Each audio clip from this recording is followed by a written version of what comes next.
Praise the lord. టైటిల్ని చూసి నోవాహు ఓడ, ప్రత్యక్ష గుడారం, ఇస్రాయేలులోని ప్రాంతాలు ఇవన్నీ మన హైదరాబాద్లో ఎక్కడా అని చదివిన మీరంతా కొంత ఆశ్చర్యానికి గురి అవ్వడం సహజమే.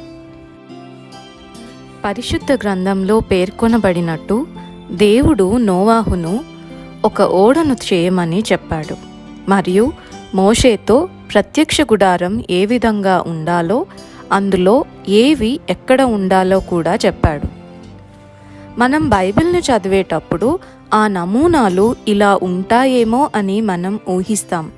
కానీ అదే నమూనాను మన కళ్ళతో చూస్తే ఆ అనుభూతి వేరే విధంగా ఉంటుంది. ఆ నమూనాలను మీకు చూపించాలనే నా చిన్న ప్రయత్నం. అయితే అది ఎక్కడ ఉంది, దాని ఆర్గనైజర్స్ ఎవరు, అక్కడ ఏమేమి చూడొచ్చు, అక్కడ ఉన్న వసతులేంటి, అవన్నీ మీకు ఈ వీడియోలో వివరంగా చూపిస్తాను. హైదరాబాద్లోని ఉప్పల్ నుంచి 25 కిలోమీటర్ల దూరంలో గట్కేసర్ మండల్లో టెంట్ మినిస్ట్రీస్ వారిచే స్థాపించబడినది Carmel campus. Training in evangelism needs and technology అనేది 1985వ సంవత్సరంలో స్థాపించబడిన ఒక దేశీయ సంస్థ. ఈ సంస్థ వివిధ సంస్కృతులకు చెందిన వారి మధ్య యేసుక్రీస్తు శుభవార్తను ఎలా పంచుకోవాలి, ఆదాయాన్ని ఆర్జించటానికి సందర్భానుసార సాంకేతిక విజ్ఞానాన్ని ఎలా ఉపయోగించుకోవాలి, ఈ రెండు విషయాలలో సాంప్రదాయక పనులు చేసుకునే వారికి తర్ఫీదును ఇస్తారు. ఇక కర్మేల్ క్యాంపస్లోకి వెళితే చక్కని వాతావరణం, పచ్చని చెట్లు, పరిశుభ్రమైన దారులు మనకు స్వాగతం పలుకుతాయి.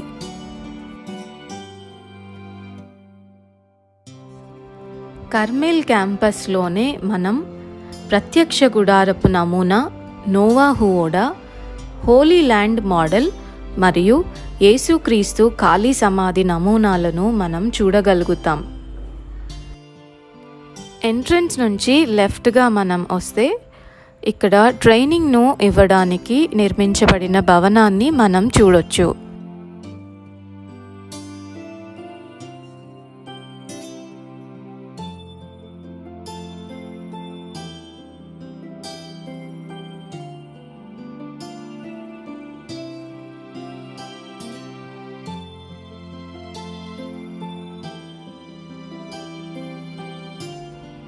సరిగ్గా ఆ భవనానికి ఎదురుగా కుడి పక్కన రోజ్ గార్డెన్ అనేది మనం చూడవచ్చు. ఈ రోజ్ గార్డెన్లో వివిధ రకాలైన రోజా పూలను వారు పెంచడం మనం గమనించవచ్చు. రోజ్ గార్డెన్కు ఆనుకొని ఉన్న ఆ బిల్డింగ్ను ఆరాధన కోసం ఉపయోగిస్తారు. వచ్చిన సందర్శకులు ఆ బిల్డింగ్లో పాటలతో దేవుణ్ణి స్తుతించవచ్చు. ఆ బిల్డింగ్కు ఎదురుగా ఉన్న దారిలో నడుస్తూ కిందికి వస్తే అక్కడ కనిపిస్తున్నదే మనకు ప్రత్యక్ష గుడారపు నమూనా. అసలైన ప్రత్యక్ష గుడారం ఎక్కువగా తెరలతోనూ, కర్ర స్తంభాలతోనూ, చెక్క బల్లెలతోనూ ఎంతో నైపుణ్యంతో చేయబడింది.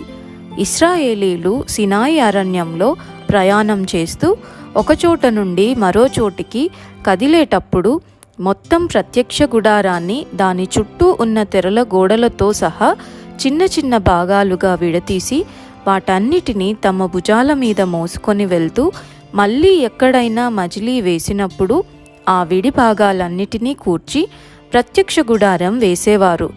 అయితే కర్మేల్ క్యాంపస్లో ఉన్న నమూనా స్థిరమైనదిగా గోడలతో కట్టబడి ఆ గోడల మీద తెరలు కనబడేటట్లుగా తైల వర్ణాలతో చిత్రీకరించారు. అయితే ఇక్కడ ఉన్న ప్రతీదీ సరిగ్గా బైబిల్లో ఇవ్వబడిన కొలతల ప్రకారమే కట్టబడింది. ఇక్కడ మనం చూస్తున్నది వెలుపటి ఆవరణం. వెలుపటి ఆవరణంలో ప్రవేశించేందుకు గాను ఒక ద్వారం ఏర్పాటు చేయబడింది. ఈ ఆవరణం తూర్పు పడమరలుగా 150 అడుగుల పొడవు, 75 అడుగుల వెడల్పు కలది. దీని చుట్టూ పేనిన సన్నని నార తెరలు ఏర్పాటు చేయబడ్డాయి. ఈ తెరలను నిలవబెట్టడానికి ఇత్తడి స్తంభాలను ఇత్తడి దిమ్మలను, ఇత్తడి మేకులను, తాళ్లను ఉపయోగించారు. వెలుపటి ఆవరణంలో మనకు కనిపించేది తెరలు కలిగిన ప్రవేశద్వారం, బలిపీఠం, గంగాళం, ప్రత్యక్ష గుడారం. వెలుపటి ఆవరణంలో మనకు కనిపించే మొదటి వస్తువు ఈ ఇత్తడి బలిపీఠం. 7.5 అడుగుల పొడవు, వెడల్పులు 4.5 అడుగుల ఎత్తు కలది. దీని మీదనే లేవీయులైన యాజకులు ఆరాధికుల తరపున జంతుబలులను అర్పించేవారు. ఒక పాపి తన స్థానంలో బలిగా అర్పించబడిన గొర్రెపిల్లను బట్టి దేవుని వైపు మల్లుకొని తిరిగి దేవునితో సహవాసాన్ని సంపాదించుకుంటాడన్నమాట. ఎందుకంటే బలి అర్పణ చేయకుండా ఏ పాపి పరిశుద్ధ దేవుణ్ణి ఎదుర్కొనలేడు.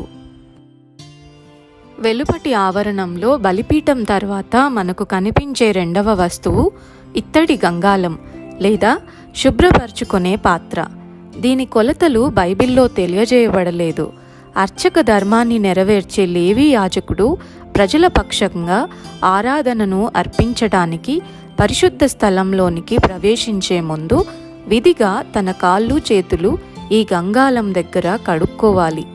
స్త్రీ పురుషులెవరైనా పరిశుద్ధ స్థలంలోనికి ప్రవేశిస్తే లేక యాజకుడు తన కాళ్ళు చేతులను శుభ్రం చేసుకోకుండా పరిశుద్ధ స్థలంలోనికి ప్రవేశిస్తే వారు మరణిస్తారు.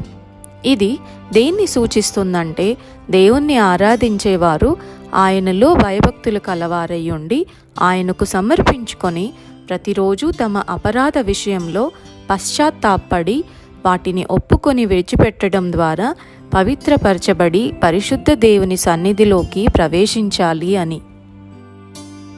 అర్చక ధర్మాన్ని నెరవేర్చే యాజకుడు ప్రత్యక్ష గుడారానికి ముందు ఉన్న తెరలు పక్కలకు జరిపి పరిశుద్ధ స్థలంలోనికి ప్రవేశిస్తాడు. ఈ పరిశుద్ధ గుడారం దీర్ఘ చతురస్రాకారంలో ఉండి 2 భాగాలుగా చేయబడింది. మొదటిది పరిశుద్ధ స్థలం. ఇది 30 అడుగుల పొడవు, 15 అడుగుల వెడల్పు కలది. రెండవది అతి పరిశుద్ధ స్థలం. ఇది 15 అడుగుల చదరం. ఈ ప్రత్యక్ష గుడారంలో తెరలతో కూడిన ప్రవేశద్వారం, దీపవృక్షం, సన్నిధి రొట్టెల బల్ల, ధూపవేదిక, ప్రధాన యాజకుడైన అహరోనును మనం గమనించవచ్చు. అక్కడ కనిపిస్తున్న తెర అడ్డతెర. దాని తర్వాత కనిపించేదే అతి పరిశుద్ధ స్థలం. అందులో నిబంధన మందసం ఉంటుంది. బంగారు దీపవృక్షానికి ఉన్న 7 దీపాలు నిత్యం వెలుగుతూనే ఉండాలి. దేవుడు వెలుగయ్యున్నాడు అని, నేనే లోకమునకు వెలుగయ్యున్నాను అని యేసుక్రీస్తు బోధించాడు. పరిశుద్ధ స్థలంలో సన్నిధి రొట్టెలను పెట్టే బంగారు బల్ల కుడివైపున ఉంచబడింది. దీని పొడవు 3 అడుగులు, వెడల్పు 1.5 అడుగు, ఎత్తు 2 అడుగుల 3 అంగుళాలు. ఈ బల్ల మీద 2 వరుసలలో 6 చొప్పున మొత్తం 12 తాజా రొట్టెలు, 1 ద్రాక్షారసపు పాత్ర ఉంచబడ్డాయి. ఇవన్నీ ఇశ్రాయేలీయుల 12 గోత్రాల వారు అర్పించినవి. సన్నిధి రొట్టె అంటే దేవుని సన్నిధిలో ఉంచబడిన రొట్టె అని అర్థం. దేవుణ్ణి ఆరాధించటానికి గుర్తుగా ఈ రొట్టెలు బల్ల మీద ఉంచబడ్డాయి. తరువాతి వస్తువు ధూపవేదిక మరియు అహరోను. అతి పరిశుద్ధ స్థలానికి దగ్గరగా మధ్యలో ఈ ధూపవేదిక ఉంటుంది. 1.5 అడుగుల చతురస్రాకారంలో 3 అడుగుల ఎత్తు కలది. ఇది 2 విషయాలకు సూచనగా ఉంది. మొదటిగా, నిరంతరం మన పక్షంగా విజ్ఞాపన చేస్తున్న యేసుక్రీస్తుకు సూచనగాను, రెండవదిగా ప్రకటన గ్రంథంలో చెప్పబడిన పరిశుద్ధుల ప్రార్థనలకు సూచనగాను ఉంటుంది. ప్రాయశ్చిత్తార్థ దినం నాడు మొత్తం ఇశ్రాయేలీయుల జనాంగమంతటి పాపాలకు ప్రాయశ్చిత్తం జరిగించే రోజు సంవత్సరానికి ఒకసారి వస్తుంది. ఆ రోజు ప్రధాన యాజకుడై అర్చక ధర్మాన్ని నిర్వర్తించాలి. దేవుని చేత ప్రత్యేకంగా నిర్దిష్టంగా నియమించబడిన యాజక వస్త్రాలను అతడు ధరించుకోవాలి. ప్రతిదీ ఒక ఉపమాన రూపకంగా ఇవ్వబడింది. కానీ మనకు చాలా ఆసక్తి కలిగించే విషయం ఏంటంటే, ఆ ఏఫోదు పతకం మీద 12 అమూల్య రత్నాలు 4 వరుసలుగా అమర్చబడి ఉంటాయి. ఆ 12 రత్నాల మీద ఇశ్రాయేలీయుల 12 గోత్రాల పేర్లు చెక్కబడి ఉంటాయి. ప్రధాన యాజకుడు ధరించుకున్న అభిషేక వస్త్రాలు అత్యంత శోభానమాయంగా ఉండి అవి మెస్సియా అయిన యేసు యొక్క పలు కోణాల పరిపూర్ణతకు చిహ్నంగా ఉన్నాయి. అంతేకాకుండా ప్రధాన యాజకుడు ధరించిన ఏఫోదు భుజాలపై 2 లేత పచ్చ రత్నాలను ధరించాడు. ఆ 2 రత్నాల మీద ఇశ్రాయేలీయుల 12 గోత్రాల పేర్లు చెక్కబడ్డాయి. దీని అర్థం ఏంటంటే ప్రధాన యాజకుడు దేవుని సన్నిధిలో ప్రార్థిస్తున్నప్పుడు ఇశ్రాయేలీయులందరి భారాన్ని తన హృదయం మీదనే కాక తన భుజాల మీద కూడా భరిస్తున్నాడనమాట. పరిశుద్ధ స్థలం నుండి అతి పరిశుద్ధ స్థలాన్ని వేరు చేస్తూ కెరూబుల బొమ్మలతో అలంకరింపబడిన బలమైన దలసరైన అడ్డతెర ఏర్పాటు చేయబడింది. ప్రాయశ్చిత్తార్థ దినాన ప్రధాన యాజకుడు ముందుగా తన పాపాల నిమిత్తం బలి అర్పించిన తరువాత ప్రజల పాపాల నిమిత్తం మరో బలిని అర్పిస్తాడు.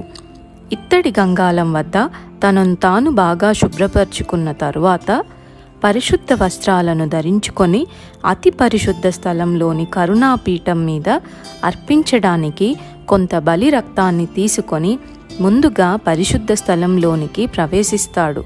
ఆ తరువాత అతి పరిశుద్ధ స్థలాన్ని మరుగు చేసిన ఆ దలసరైన అడ్డతెరను ప్రక్కకు జరిపి ఎంతో భయంతోనూ ఆరాధనా భావంతోనూ అతి పరిశుద్ధుడైన దేవుని సన్నిధిలోనికి ప్రవేశిస్తాడు. అతి పరిశుద్ధ స్థలంలో మనకు కనిపిస్తున్నదే నిబంధన మందసం. ఇశ్రాయేలు ప్రజలతో దేవుడు చేసిన నిబంధనకు గుర్తుగా మహాపవిత్రమైన నిబంధన మందసం అతి పరిశుద్ధ స్థలంలో ఉంచబడింది. అది 3 అడుగుల 9 అంగుళాల పొడగు, 2 అడుగుల 3 అంగుళాల వెడల్పు, అంతే ఎత్తుగల ఒక బంగారు పెట్టె. దానిమీద మేలిమి బంగారుతో చేయబడిన మూత ఒకటి ఉంటుంది. దాని పేరు కరుణాపీఠం. దానిమీద ఒకదానికొకటి ఎదురెదురుగా మోకరించి ఆరాధిస్తూ ఉన్న భంగిమలో ఉన్న కెరూబులు లేదా దేవదూతల బంగారు బొమ్మలు మనం చూడవచ్చు. భూమ్యాకాశములను సృజించిన దేవుని సన్నిధికి గుర్తుగా ఆ 2 బొమ్మల నడుమ ఖాళీ ప్రదేశం ఉంది. మందసం లోపల పవిత్రమైన 3 వస్తువులు ఉన్నాయి. మొదటిది మన్నాతో నింపబడిన బంగారు పాత్ర, రెండవది మొట్టమొదటి ప్రధాన యాజకుడైన అహరోను చిగురించిన కర్ర, మూడవది దేవుని 10 ఆజ్ఞలు చెక్కబడిన 2 రాతి పలకల ధర్మశాస్త్రం. మన్నా అనేది అరణ్యంలో ప్రయాణిస్తున్న 20 లేక 30 లక్షల మంది ఇశ్రాయేలీయులను పోషించడానికి ఆకాశం నుంచి దిగివచ్చిన ఆహార పదార్థం. అది కొత్తిమీర గింజల్లా ఉంటుంది. అహరోను చేతికర్ర జీవం లేనిదై ఎండిపోయినప్పటికీ ఆశ్చర్యకరంగా పువ్వులు పూసి పళ్ళు కాసింది. అది పునరుత్థానానికి, మరి ప్రత్యేకంగా యేసుక్రీస్తు పునరుత్థానానికి గుర్తుగా ఉంది. 10 ఆజ్ఞల రాతి పలకలు ఇశ్రాయేలీయులకు ప్రత్యక్షపరచబడిన దేవుడు కోరుతున్న నైతిక విధానాలకు గుర్తుగా ఉంది. కర్మేల్ క్యాంపస్లోని ఈ ప్రత్యక్షపు గుడారపు నమూనా ఎంత చక్కగా నిర్మించబడిందో మనమందరము గమనించవచ్చు.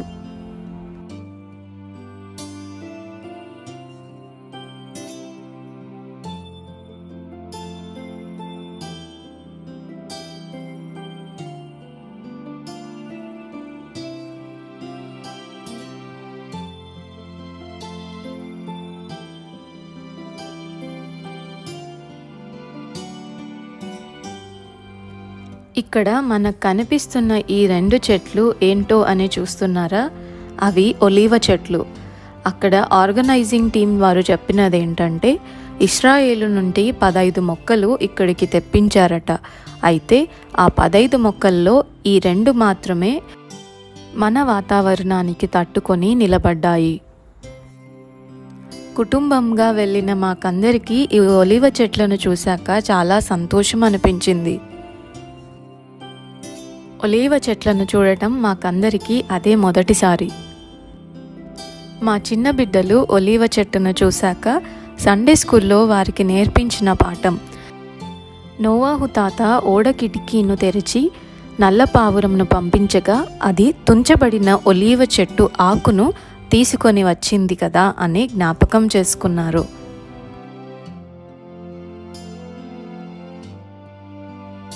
ప్రత్యక్ష గుడారం నుంచి బయటకు రాగానే ఎడమ పక్కకు ఒక చిన్న తొట్టి ఏర్పాటు చేయబడి ఉంది. ఆ నీళ్లు ఆ బాతుల కొరకు, ఆ వెనుక కనిపిస్తున్న ఆ చిన్న గదులు ఆ బాతుల నివాస స్థలం కొరకు ఏర్పాటు చేయబడింది. దీనికి సరిగ్గా ఎదురుగా ఒక పెద్ద పనస చెట్టును మనం చూడగలుగుతాం.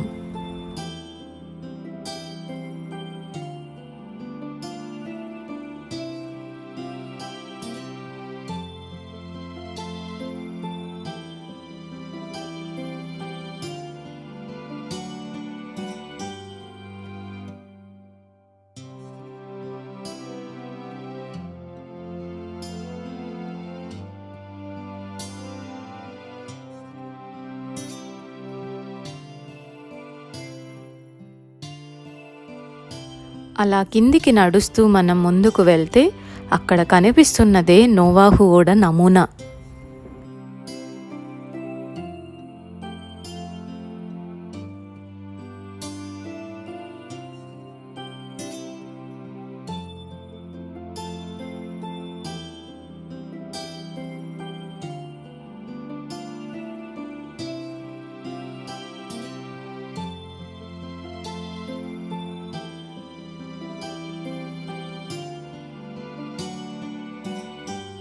దేవుడు నోవాహుకు చెప్పిన కొలతలలో ఈ ఓడను అక్కడ చేయలేదు, కానీ పరిశుద్ధ గ్రంథంలో పేర్కొనబడిన కొలతలలో కేవలం 1/3 వంతు మాత్రమే చేశామని అక్కడ ఆర్గనైజర్స్ తెలిపారు.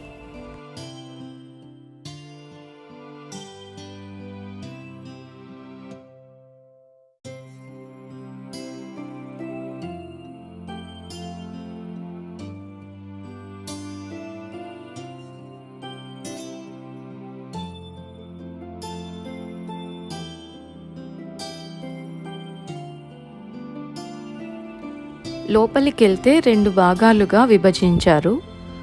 ఒక భాగంలో సందర్శకులు కూర్చొని దేవుణ్ణి ఆరాధించవచ్చు, లేదా రిట్రీట్స్ అలాంటివి ఇక్కడ ఆర్గనైజ్ చేసుకోవచ్చు అన్నట్టు చెప్పారు.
ఇక రెండవ భాగం చాలా ఇంట్రెస్టింగ్గా అనిపిస్తుంది.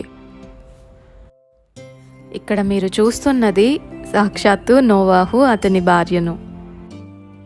దేవుడు చెప్పినట్టు నోవాహు ఓడలోనికి ప్రతి జాతి జంతువును, ప్రతి జాతి పక్షిని జతలుగా లోపలికి తీసుకొని వచ్చాడు. కర్మెల్ క్యాంపస్లోని నోవాహు ఓడ నమూనాను చూస్తున్నప్పుడు ఒక నిమిషం నిజంగా ఓడలో ఉన్నట్టుగా అనిపించింది.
బైబిల్లో నోవాహు చేసిన ఓడను గూర్చి మనం ఆలోచిస్తే అన్ని దినాలు క్రూర జంతువులు సాధు జంతువులు కలిసి ఒకే చోట ఎలా ఉండగలిగాయో కదా.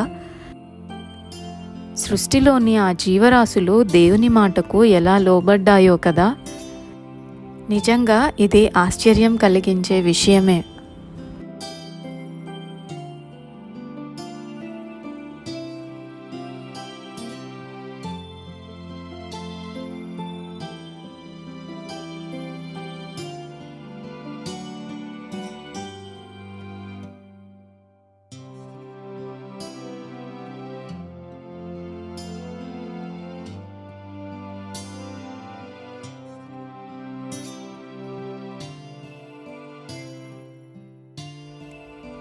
ఇక్కడ మీరు నోవాహు గారి కుమారుణ్ణి చూడవచ్చు.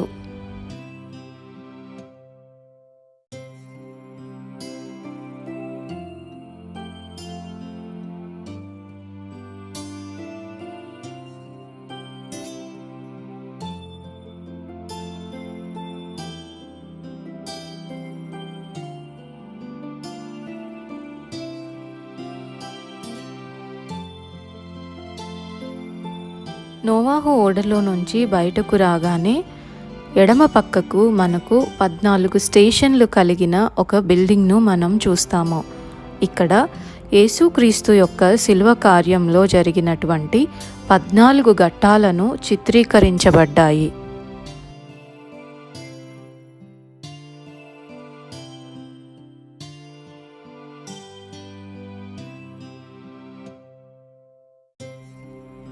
మొదటి చిత్రంలో యేసుక్రీస్తుకు మరణశిక్ష విధించబడటం, పొంతి పిలాతు తన చేతులను కడుక్కోవటం గమనించవచ్చు.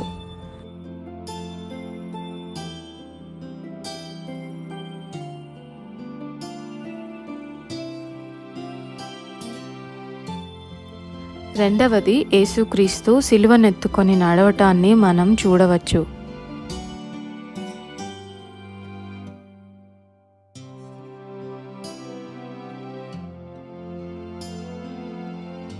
మూడవ చిత్రంలో యేసుక్రీస్తు సిలువను మోస్తూ మొదటిసారి పడిపోవటం మనం గమనించవచ్చు.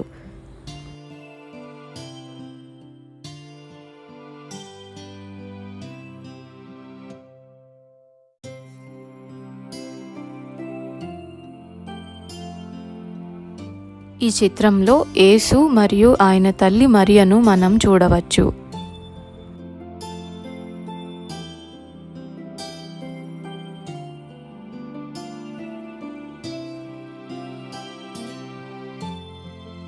ఇక్కడ కనిపిస్తున్న చిత్రంలో కురేనీయుడైన సీమోనుపై సిలువ మోపడం మనం గమనిస్తున్నాం. యేసుక్రీస్తు సిలువను మోస్తూ ఆ వీధులలో నడుస్తున్నప్పుడు అక్కడ ఒక స్త్రీ ఆయన ముఖంను తుడిచినట్టు చెప్తారు. ఆ స్త్రీ పేరు వెరోనికా. తర్వాతి చిత్రంలో యేసుక్రీస్తు సిలువను మోస్తూ రెండవసారి పడిపోయినట్లు మనం గమనించవచ్చు. ఈ చిత్రంలో యెరూషలేము స్త్రీలతో ఆయన చెప్పిన మాటను మనం చూడవచ్చు.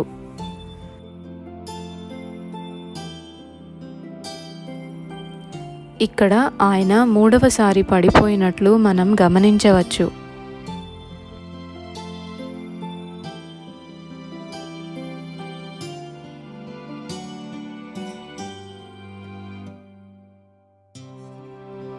ఈ చిత్రంలో ఆయన పైనుండి వస్త్రములు త్రీసివేయుట మనం చూడవచ్చు.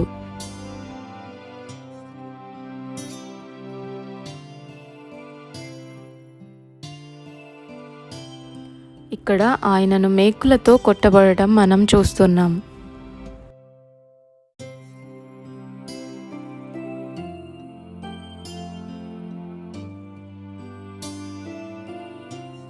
యేసు శిలువపై మరణించటం ఈ చిత్రంలో మనం చూడవచ్చు.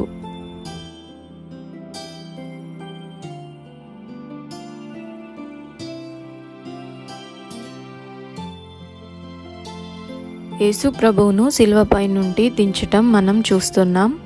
ఆ తరువాత ఆయనకు అర్మతయి యోసేపు సమాధిలో సమాధించేయటం మనం చూడవచ్చు.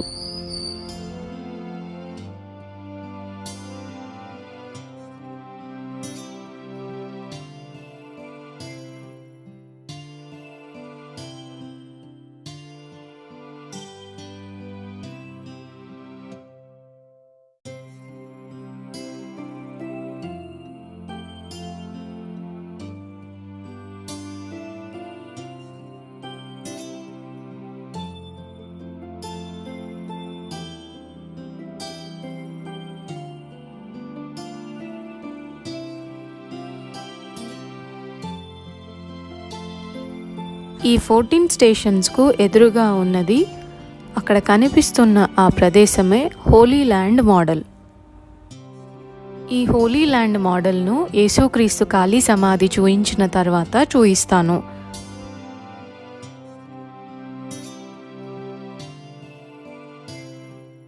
నోవాహు ఓడను చూసి ఇలా బయటకు వస్తూ ఉంటే మనకు Joseph of Nazareth workshop building కనిపిస్తుంది.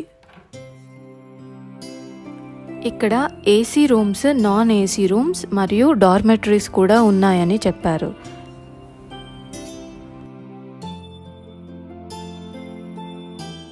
ఎడ్మండ్ నివాస్కు ఎదురుగా ఏలా ఇండోర్ గేమ్స్ స్టేడియం లాంటిది ఉంది. దీనికి ఎదురుగా కుందేళ్లకు ఒక చిన్న నివాస స్థలం మరియు వివిధ రకాల పక్షులు ఇక్కడ ఉండటం కూడా మనం గమనించవచ్చు.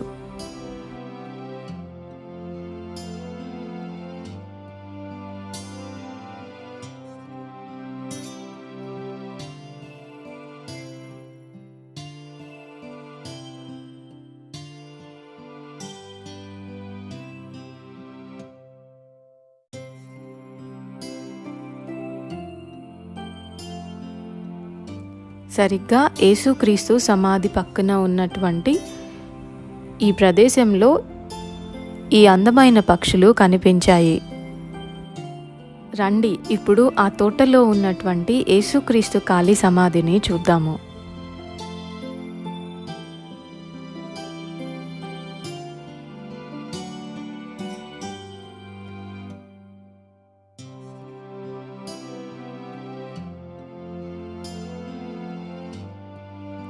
కర్మేల్ క్యాంపస్ అంతటిలో ఈ ప్రదేశాన్ని చాలా అందంగా తీర్చిదిద్దారు అని అనిపించింది.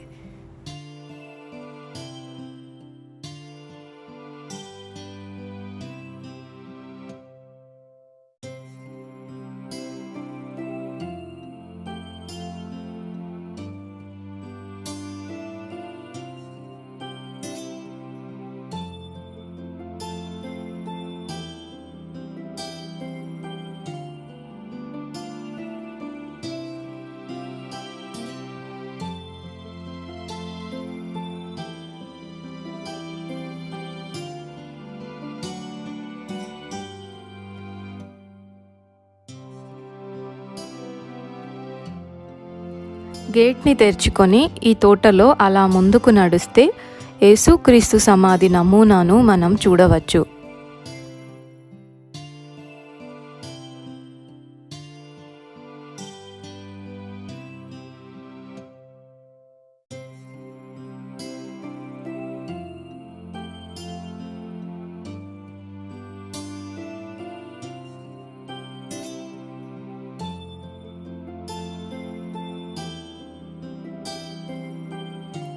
సువార్తలలో తెలియజేసిన ప్రకారం యేసుక్రీస్తు మృతదేహాన్ని అర్మతయ యోసేపుకు చెందిన కొత్తగా చెక్కిన సమాధిలో ఉంచారు. సమాధిలోనికి వెళ్ళడానికి ప్రవేశ ద్వారం చిన్నగా ఉంటుంది. లూకా సువార్త 24వ అధ్యాయము 12వ వచనం మరియు యోహాను సువార్త 20వ అధ్యాయము 5వ వచనంలో వ్రాయబడిన ప్రకారం క్రీస్తు దేహాన్ని ఉంచిన సమాధి దగ్గర కూడా ప్రవేశ ద్వారం చిన్నగా ఉంటుంది. ఆ వాక్యాన్ని పరిశీలిస్తే పేతురు లేచి సమాధి యొద్దకు పరిగెత్తుకొని పోయి వంగి చూడగా నారబట్టలు మాత్రము విడిగా కనబడెను అని వ్రాయబడింది. కర్మేల్ క్యాంపస్లోని యేసుక్రీస్తు ఖాళీ సమాధిలోకి చూడాలంటే వంగి వెళ్ళవలసిందే. వాక్యానుసారంగా ఈ నమూనాను తయారు చేయటానికి టెంట్ మినిస్ట్రీస్ వారు ఎంత శ్రద్ధ తీసుకున్నారో మనకు అర్థమవుతుంది. ఇలాంటి సమాధులు ప్రారంభంలో 3 బల్లలు ఉండే గదిగా తయారు చేస్తారు. ఖనన గూళ్లతో అదనపు గదులను తరువాత తయారు చేస్తారు. ప్రాథమిక ఖననం కోసం కొత్తగా తొలచిన సమాధిని ఉపయోగిస్తారు. సాధారణంగా సమాధిని మూసివేసే రాళ్ళు చతురస్రంగా ఉంటాయి. ఇలాంటి సమాధులు ఖరీదైనవి కనుక ఇవి ధనవంతులకు మాత్రమే పరిమితం. అందుకే అర్మతయ యోసేపు సమాధికి కూడా ఒక దొర్లించే మూతరాయి ఉంది. ఇది అతను ధనవంతుడని నిర్ధారిస్తుంది.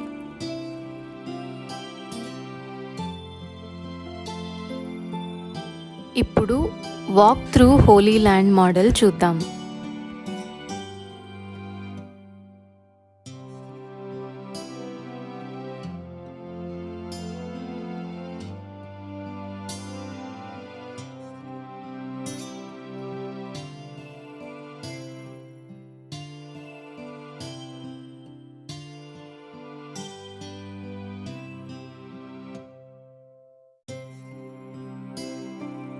ఈ వాక్ త్రూ హోలీ ల్యాండ్ మోడల్లో ఇశ్రాయేలు యొక్క భౌగోళిక స్వరూపాన్ని మనం చూడవచ్చు.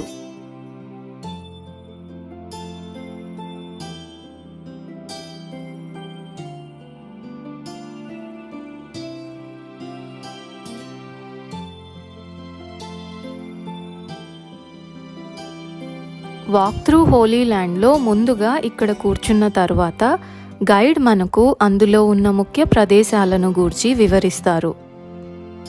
తరువాత ఇక్కడ మనకు కనిపిస్తున్న ఈ చిన్న దారి వెంట మనల్ని నడిపిస్తూ బైబిల్లో ఇశ్రాయేలులో ఉన్నటువంటి ముఖ్య ప్రదేశాలలో జరిగినటువంటి ఘట్టాలను మనకు ఎక్స్ప్లెయిన్ చేస్తారు.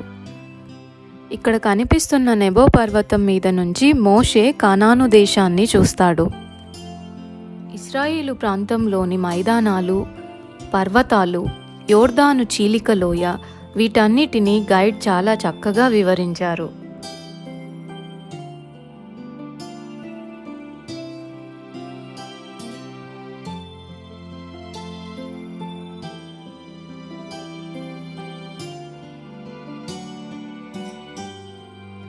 ఇప్పుడు మీకు కనిపిస్తున్నది దమస్కుకు వెళ్ళే మార్గం. మీకు గుర్తుందా, సౌలు ఇక్కడే యేసు స్వరాన్ని విన్నాడు, పౌలుగా మార్చబడ్డాడు. ఇది హెర్మోను పర్వతము.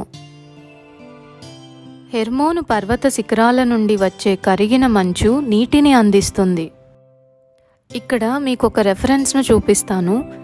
133వ దావీదు కీర్తన 3వ వచనంలో ఏమని వ్రాయబడిందంటే, సీయోను కొండల మీదికి దిగివచ్చు హెర్మోను మంచు వలె ఉండును. ఇది షిలోహు. ఇక్కడే కదా హన్నా సమూయేలు కొరకు ప్రార్థించింది.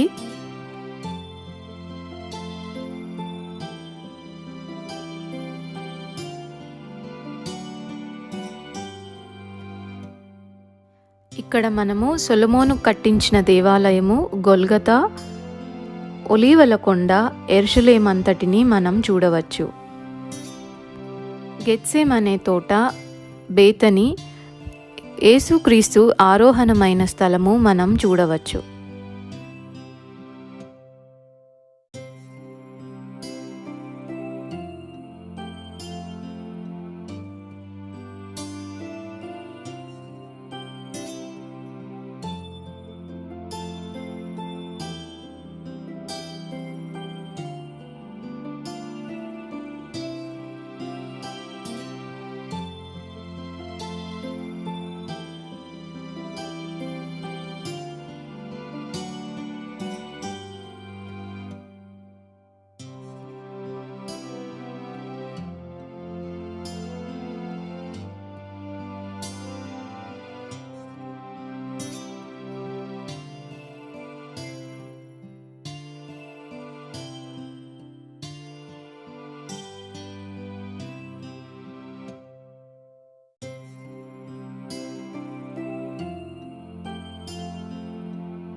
మధ్యలో నీలిరంగులో కనిపిస్తున్నది మృత సముద్రం, యోర్దాను నది మరియు గలిలయ సముద్రం.